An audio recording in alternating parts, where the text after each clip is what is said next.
Mein nächster Interviewgast ist der Jean-Paul Jeckelmann von der Bank Bonot und Sie.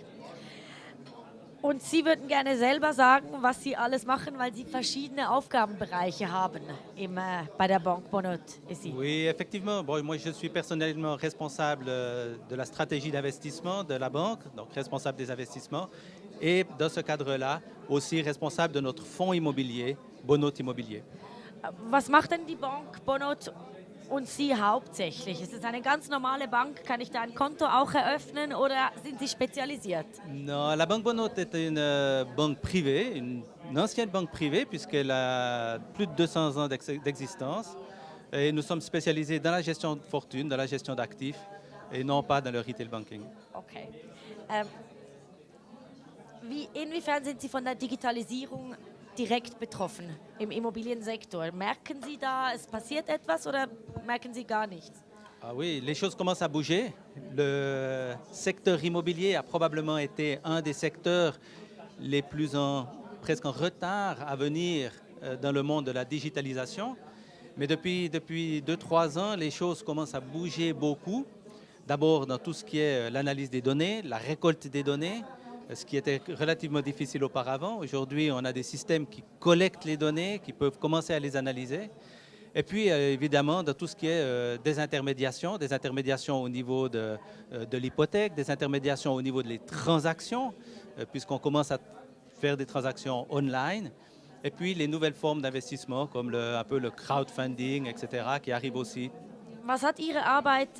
Was hat sich in Ihrer Arbeit effektiv verändert? Also arbeiten Sie mit neuen technischen Lösungen, arbeiten Sie mit neuen Akteuren zusammen?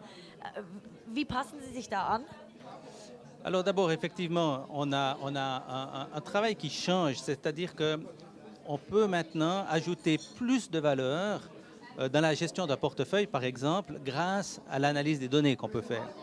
Donc depuis qu'on récolte les données, qu'on peut commencer à analyser l'impact d'un changement sur un parc immobilier, eh bien on peut essayer d'optimiser en fait la manière dont est géré le parc, dont par exemple l'énergie est gérée, l'électricité, les luminaires, les charges de propriétaires, les encaissements de loyers, etc. On peut commencer à vraiment optimiser ce parc pour le rendre plus attractif. Was haben Sie noch Großprojekte in Sachen Digitalisierung vor sich dieses Jahr? Was sind so die größten Baustellen?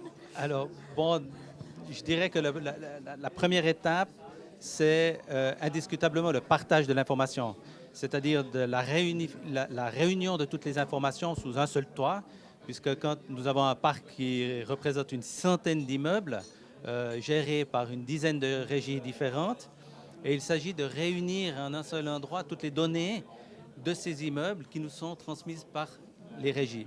Donc ça, c'est la première étape qui a été faite. Mais pas seulement au niveau des chiffres comptables, de l'encaissement des loyers, des dépenses, mais aussi de tout ce qui est fait sur les immeubles. Donc les améliorations, les travaux, les réfections, les rénovations. Et puis, tous les chiffres de consommation énergétique, consommation d'eau, etc., qui nous permettent d'avoir une vision non seulement individuelle de chaque immeuble, mais vraiment consolidée au niveau d'un parc et de voir où on a des vrais écarts par rapport à la moyenne. Et notamment des immeubles nécessitent des interventions afin de les ramener dans la moyenne. Wenn Sie jetzt auf das nächste Jahr, wir haben jetzt Januar, das nächste Jahr kommt 2019, was würden Sie sich wünschen, was in diesem Jahr noch passieren würde? Bon, l'année passée, on a eu beaucoup d'activités, activités de construction, développement de projets. On a des choses intéressantes de ce côté-là.